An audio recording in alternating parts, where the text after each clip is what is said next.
All right, guys, look like we back at it. I got some more Ranger lids here.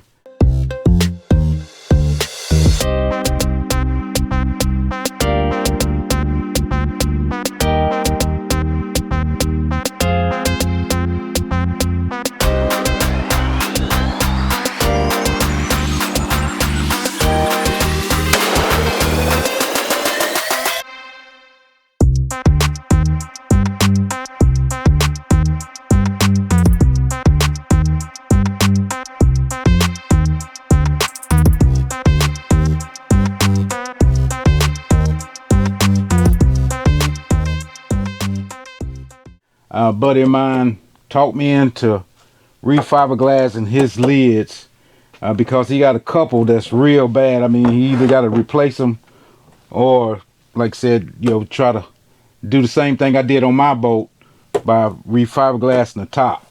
But he had on the front part of his boat, he had some padding on it, which he tried to take much as he could off of it. So first thing I got to do, got to get all these lids cleaned up. He just had it on the front side, so it's only 1, 2, 3 lids that might have this black padding on it. But what all I got is I got a chisel that I sharpen the end of it real sharp, where I can just get up under that stuff and just scrape it off. And the other thing about this is, if you guys seen my other videos of when I did mine, I used just some chopped strand mat on the bottom first layer. Then I put some kind of material right here. This is 3 ounce fiberglass, which is okay, but it's not the best you can get, which I found out after I did mine, because it was the first time I did it when I did mine. But they got something called 1708, 1709. It's got this material with a layer of chopped strand mat on it that's woven in different angles. So hopefully that'll be a stronger bond for it won't flex any, because my boat, the lid still flex a little bit, but you don't feel like you're gonna fall through them. So, but here I want to try to stiffen these up much as possible, because I know he got 2 or 3 of them that when you step on it, you feel like you're gonna fall through it, because I fished with him before. So that's my plan. 1 layer of chopped strand mat, then a layer of that 1709.8. I got to figure out what that is for we can get that together. Then I'm gonna put another layer of chopped strand mat over top of it, which would be 3 layers. I use 4 on mine because I was using a thinner material. So hopefully that gets his lockers back to where they need to be. He don't have to replace them. Material wise, we probably got $400 to $500 in materials with all the polyester resin. I got 2 gallons of polyester resin and some chopped strand mat and some of that 1708. So it's cheaper than buying new lockers, new lids, for a Ranger boat, I'm pretty sure. So I'm gonna get to clean these up, and like this one here, you guys can see it just got carpet debris on top of it. I'm gonna get my sander here with some I guess this is 40 grit sandpaper, and just knock that down. Like I said, it ain't got to be super clean, because that fiberglass will stick to pretty much anything once you get it in there and soak down good. So we're just going to clean up, make sure it's got a good surface, and just to rough the surface up for we can have a surface that fiberglass a bite to. So I got 1, 2, 3, 4, 5, 6, 7, 8, 9, 10 lids to do. So let me get started on this, and I'll come back once I get everything together and we'll see about cutting the fiberglass to the size that we need. And the other thing is, make sure when you're doing this, you wear something you don't care about. I mean, this is an old fishing shirt. I needed something with long sleeves on it. And I just got some old jogging pants that I cut grass in. And an old hat that I've sweated out many moons ago.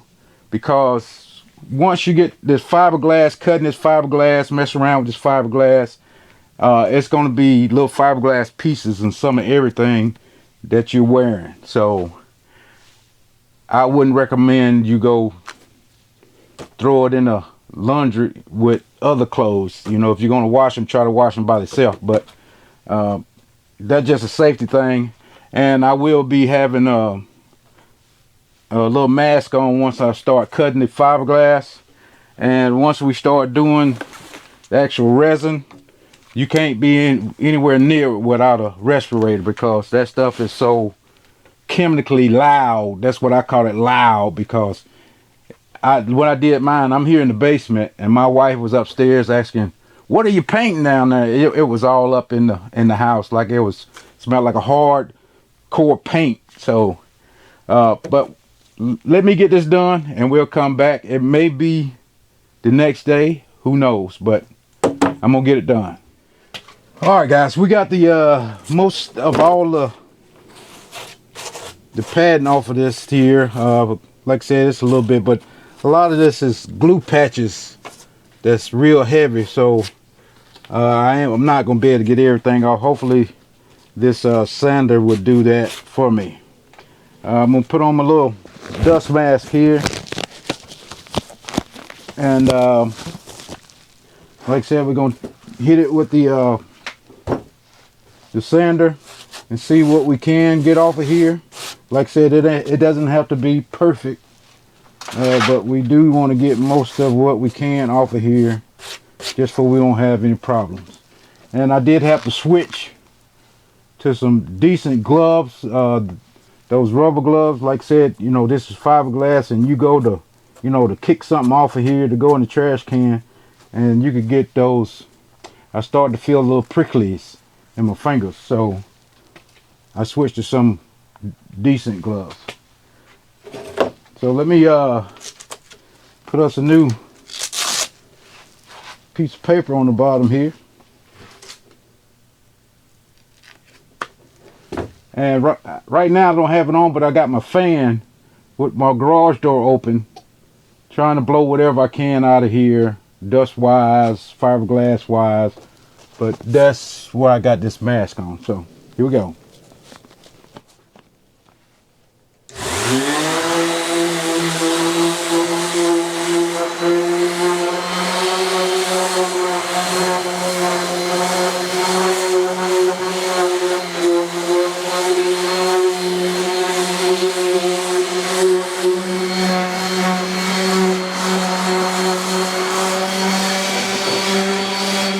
All right, that did a lot for this. Like I said, it doesn't have really too much glue on it. Everything's off of it, and I'm trying not to do that, because that's what gets those fiberglass splinters in your hand. The best thing to do is just get you a rag, and if you want to do that, just do it with the rag, just to keep the fiberglass out of your fingers. Okay, since we're still here with the sander, we're gonna try one of these pieces, one of these lids here that has just the carpet residue on top, and let's see how good that sander knocked down this stuff.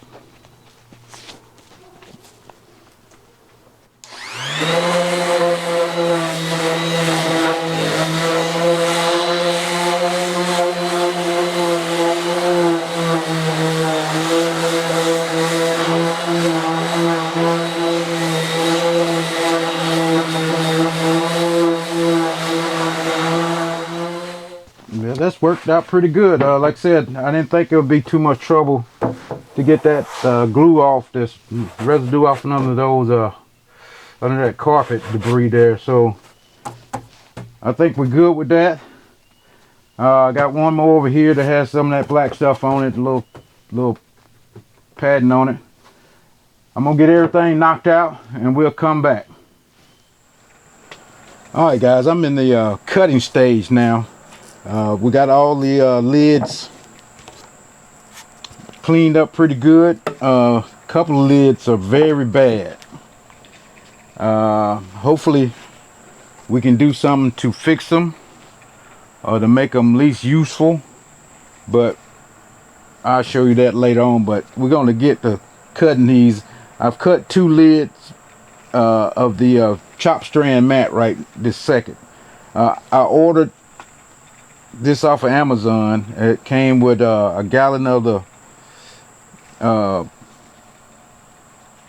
the resin, the polyester resin, and a small bottle of MEKP, the hardener.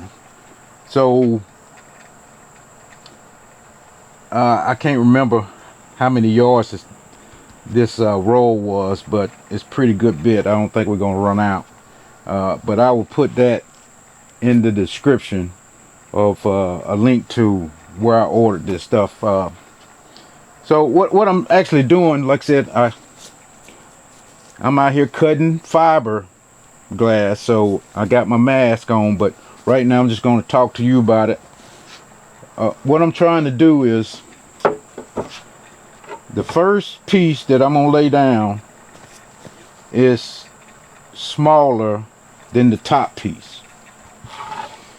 So if that's the first piece, this top piece will go all the way to the edge. And keep in mind, I'm gonna have another layer of 1708 here in the middle for my structure. This first piece, you know, it's gonna give some structure, but I'm gonna use it as a bonding agent to bond it to the actual lid. Then the last piece, 1708, then this last piece, I'm going to use it as a bonding agent for the carpet. And like I said, it does give some structure, but I'm relying on the 1708 to give me my main structure of the lid. And you know, a lot of people worry about, well, how tall is that going to be? Is that going to stick out? No, it's probably only going to be, I'd say, a penny's width, maybe 2 pennies, maybe. That's it. So you're not going to notice it when you put carpet over top of it. It's not going to have a big hump on or anything like that. So all I'm doing, just pair of scissors and just putting the lid, like the first piece, I just put it up under the fiberglass here, and just leave a little space on either side, because this is the first piece. And what I'm doing is, I just give a little mark so I know where to stop cutting, because I'm pushing down on the edge over here to find my edge. And so once I get that, well, I'm not going to cut this because I already cut the piece for that. So, but let's go to the next one. And what I try to do is try to keep up with this. I don't know if you can see this, but it's one side of this is kind of smooth. It's kind of like that's where they put the glue at. No, this is this side. You see how shiny it is? I just noticed that. How shiny it is. It looks like it's a film over top of that. And this other side is real loose. You can see the fiberglass hanging off of it. I think for ease of getting the material on there, I think I'm going to put the shiny part up. That way a lot of the fiberglass won't come off when I'm putting the resin on and using roller to roll it on there. And like I say, the top piece goes over top of that, and we're good on that. So let me get this out the way, and this lid right here is probably the worstest one out of all of them with the sag in it.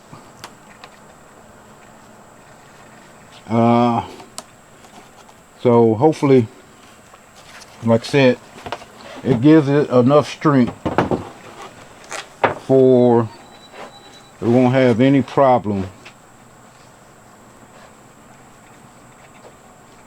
when you put it back on the boat and keep fishing. So turn my ringer off here. Like I said, I got this down.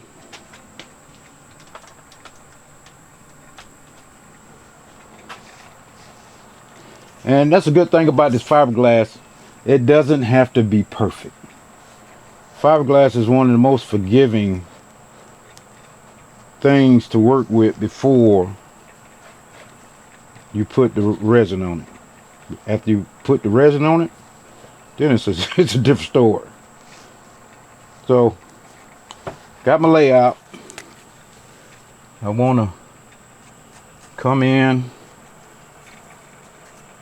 about an inch from the top and from the side.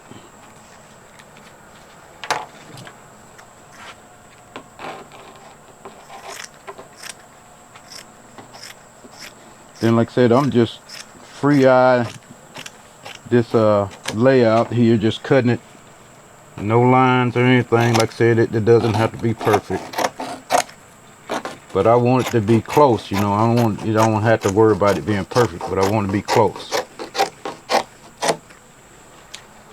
Okay,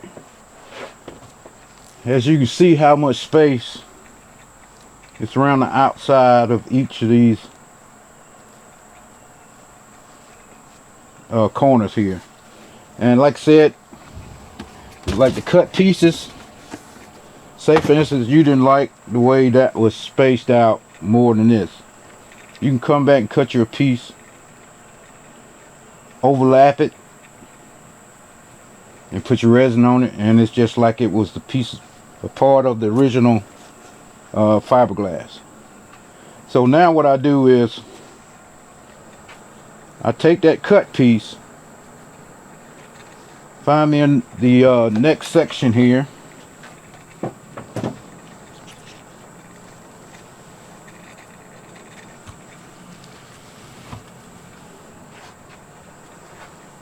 space it out where I think I try to get all the way over to this corner over here with an extra inch of space around it.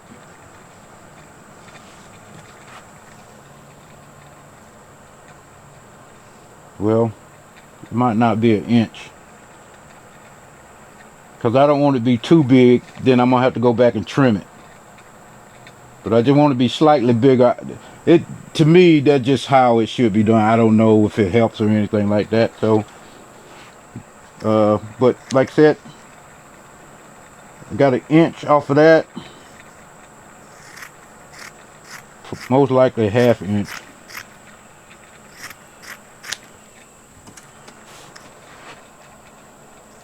And I'm just cutting on the outside and not trimming it close. I'm just trimming on the outside of the pattern.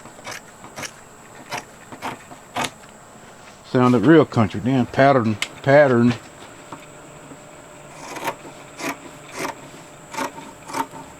I am in Georgia, so like I said, it's just a good pair of scissors. I do have a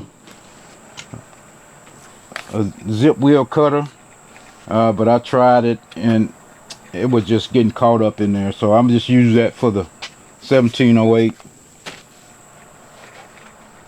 Okay, so we got that cut. First piece, which is the bottom piece. 1708 goes in the middle. Then the top piece.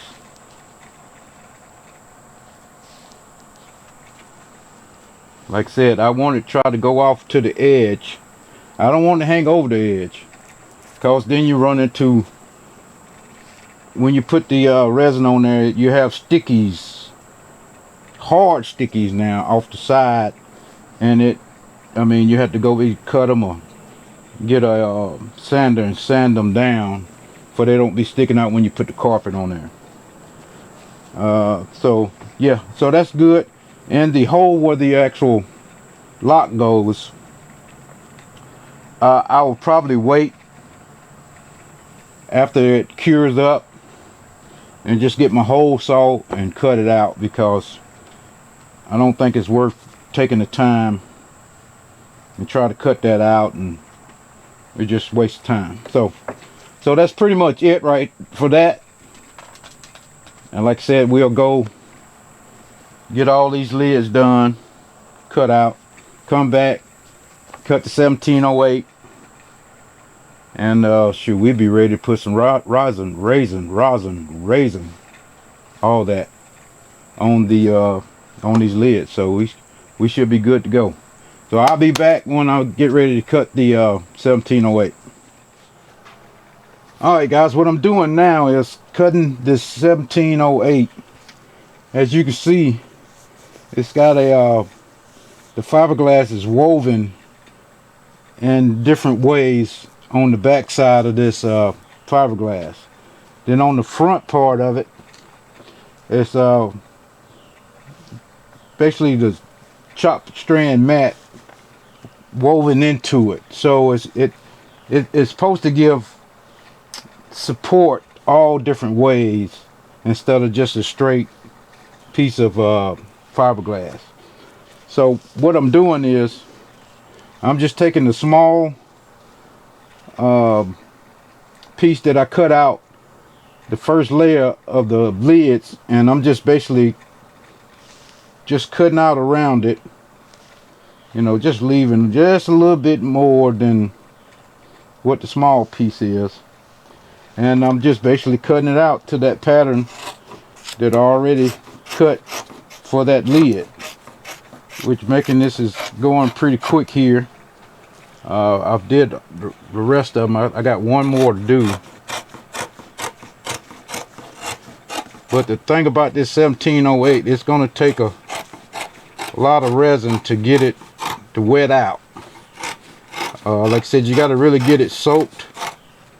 Get the reaction you want to get it hard, like fiberglass gets hard. This whole thing's got to be saturated with the resin. So like I said, that's good enough for me. 1708 by 50, I guess that's 50 inches wide, 10 yards. And the same thing with the chopped strand mat. For you guys can see what I got here. It's 50 inches by 10 yards also.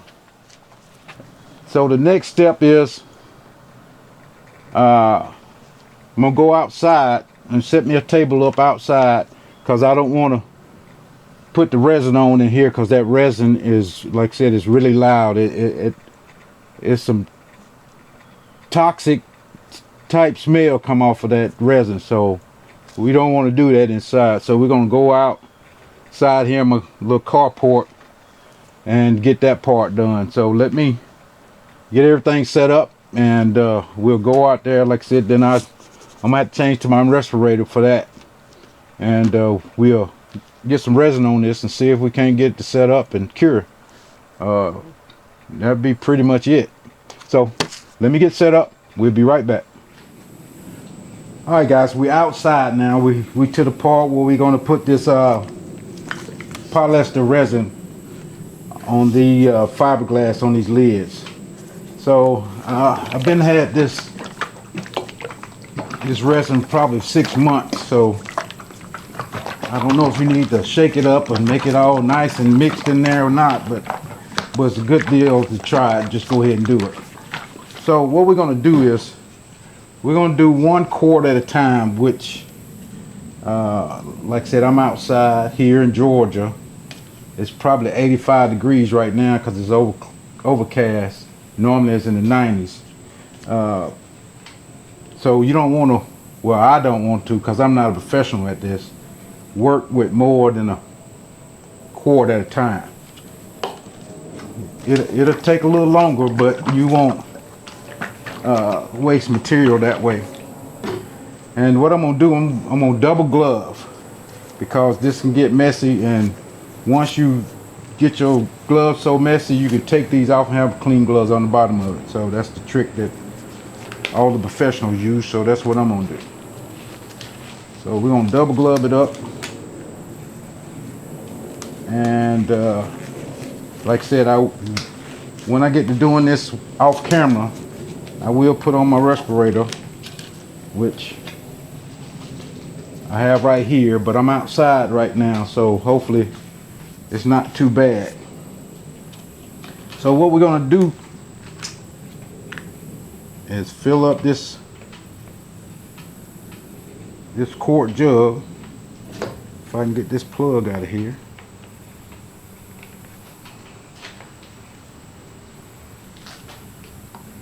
And another thing, whatever table you're using, if you want to keep it, put some paper over it. I got paper over the table I'm working on.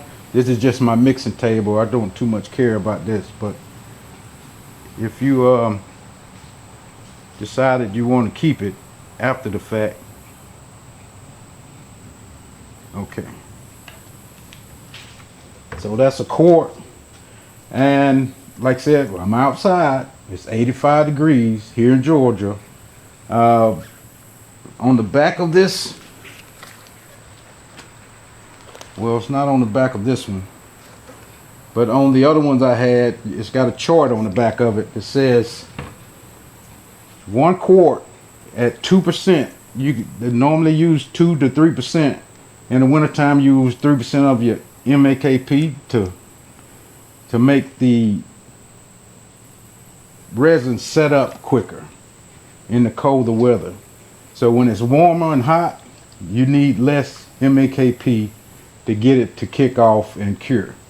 So I'm gonna go with 2%, which may be still a little bit for how hot it is, but that's what I'm gonna go with. So I marked a line on this little dispenser here at 10. So I'm just going to go right below that, and see if we can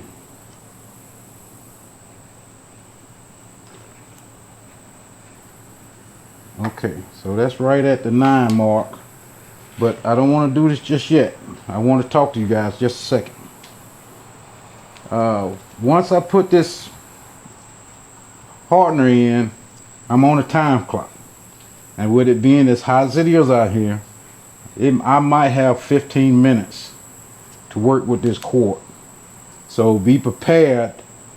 I got everything lined up over here.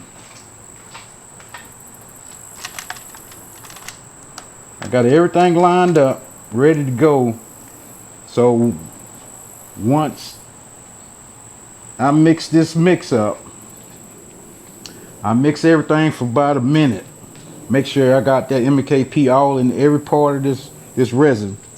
And I'm gonna pour it into this little paint deal here. So, and my understanding is, if you leave it in this quart, it cures quicker because there's more heat in there. With heat, cures quicker.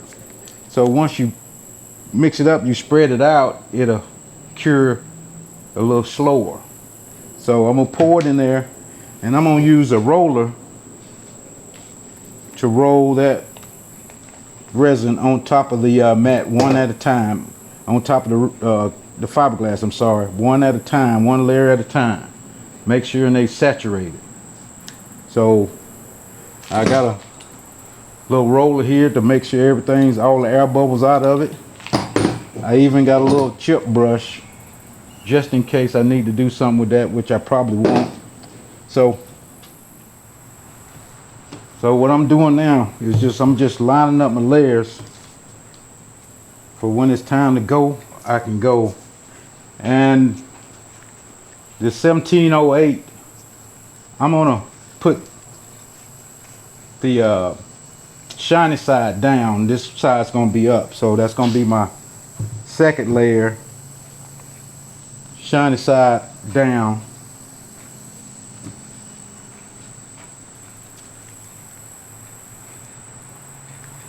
So you want everything in place, but when you're ready to go, you go. Okay. Shiny part down. See, my gloves are already getting sticky and I haven't even touched anything. Just try to be consistent. I'm gonna put the whole part facing me.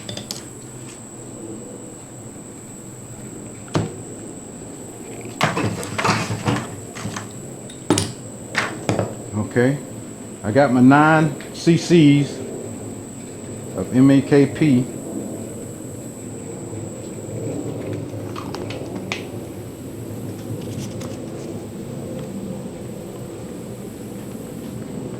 Like I said, you want this mixed real good because you want that activator to get in every part of this resin here. So don't be quick on this step. You know, I know you're on a time clock, but you want to be thorough here. Okay. So I'm gonna pour it in here.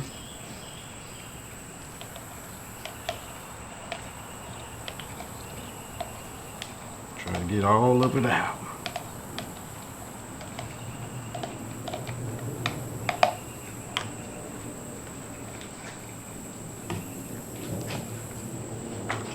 Saturate the roller here.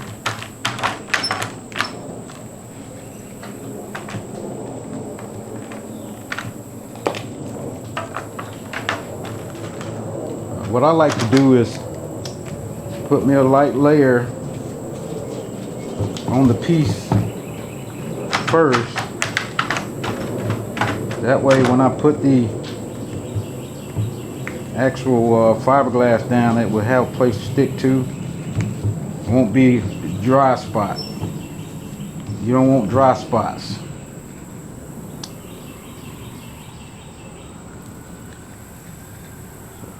So that's my first layer. Try to center it the best as can.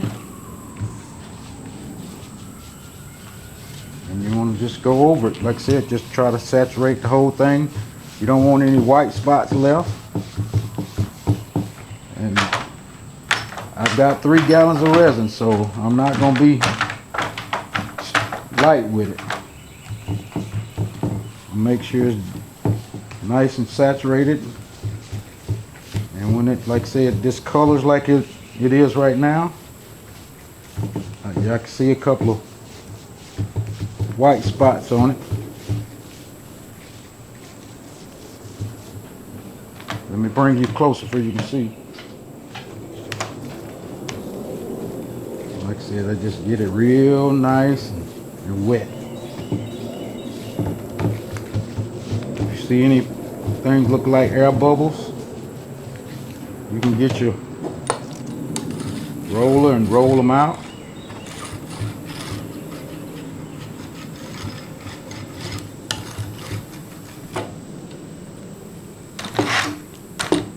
Roll them out, like see here on the corner. Make sure your corner's down good. All right, we're gonna go in with the second layer of the 1708.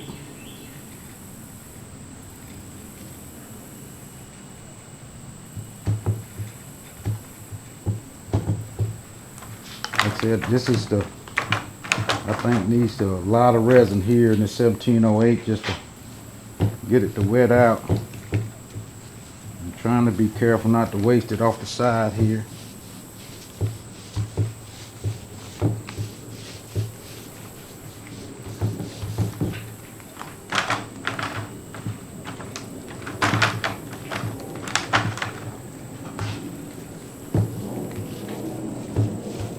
Like I said, you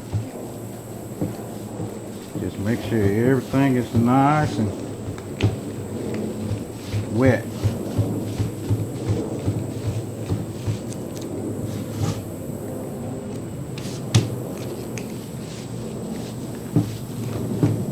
Come on, thing. I'm in the part where that table breaks.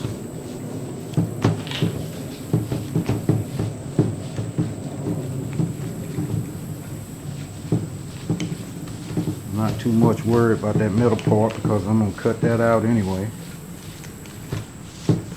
And like I said, once it goes translucent, when you can see through it,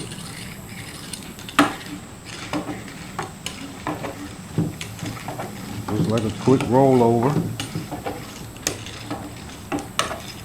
And as you use these tools, they are going to cake up with resin.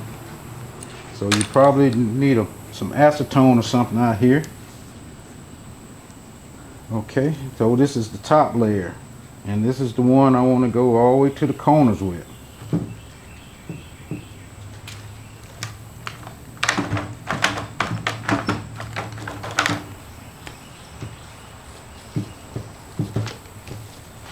That's why I said if you want your table, please put something on it. It's probably going to leak through the paper that I put on it, on top of the table.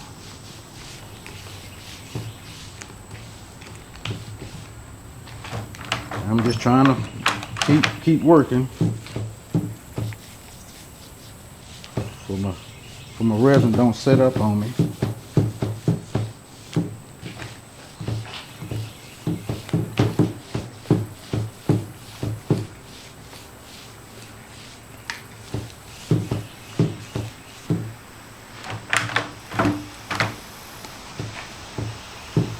And like I said, don't be scared to use your resin. You know, it's not gonna hurt anything. To me, I think more is better than less, because less it won't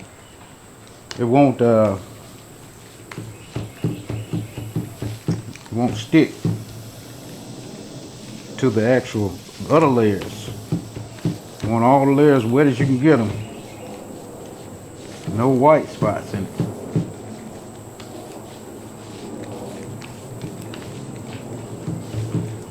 And once you get one or two of them together, you need to find a place to put these, because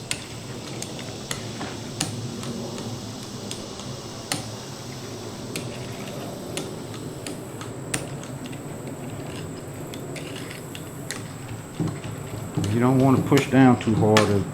I can see I was pushing out resin here, so I really don't use this roller much. I just want to make sure you guys know that's what you can do.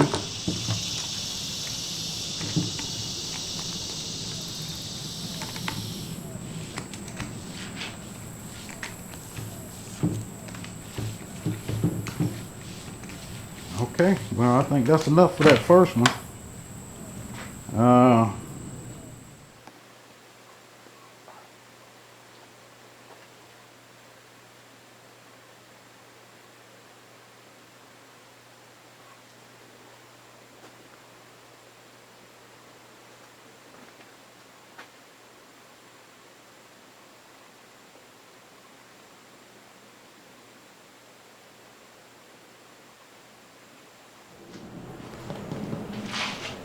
Alright guys, before I let you guys go, this is the next day. Like I said, these lids had at least one day to cure here. I want to show you something here. This is the worstest one of the lids. As you can see, all the spider cracking in the inside. I mean, the inside here is cracked all around, where it was so spongy. When you stepped on it, felt like you was gonna fall through it. I'm gonna give you a demonstration on how well this works. I'm gonna stand on it and see how much deflection that we get out of it now. And like I said, I'm 255 pounds, so if it doesn't flex with me, it won't flex at all. So let me set this up and I'll show you.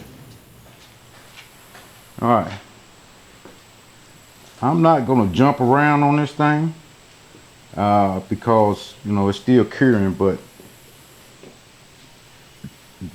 before I put the fiberglass on top of it, the middle part could touch the ground from where it was just sitting here. You could touch the ground if you push down on it. You could touch the ground. Right now, like I said, I'm standing on it. I don't feel like I'm going through it. I do hear, you know, one or two cracks, like it's creaking, and that's because the inside is cracked. So you still got pressure on it now. Don't get me wrong, but you don't feel like you're gonna fall through it. So another couple of days of curing, this thing will be, it's not gonna be rock solid, but like I said, you won't have the sensation that you're gonna fall through it when you step on it. So I mean, this is the worst one. It really needs to be replaced, but I don't, you know, it's not my locker, so this is the best I could do with it, and I think it'll get him by until he feel like he wants to replace it. So but that's pretty much it. I mean, all right guys, so that's pretty much it. Like I said, this kind of installation, it just gets you, you know, it probably gets you another 10 years out of your lids. I mean, the lid is fiberglass, so why not put more fiberglass on it when it wears out? So that's my thinking. And like I said, probably got $300 to $400 worth of materials in it. I don't know how much new lids cost, but I'm pretty sure it's more than that. And it probably took me start to finish maybe 7 hours maybe in total from 2 days to get this to this point. So if you have any questions, just let me know. I try to answer whatever I can. Like I said, I'm 255 pounds and I can stand on that. I'm not jumping on it yet, but like on my boat here, I did my lids on my boat with this fiberglass, and I didn't use the 1708. I used that cloth-like material. I don't even know what you call it, but it works good. I mean, I still feel some give a little bit on mine when I walk over top of it, but it's not like, oh, I'm gonna fall through if I step on it. So I mean, it just gets you by till you can do better. So that's a good process. Let me know if you need something. Other than that, guys, we out of here. Make sure you subscribe to the channel and hit the notification bell to let you know when my next videos are coming. Other than that, we out of here. Thanks for watching.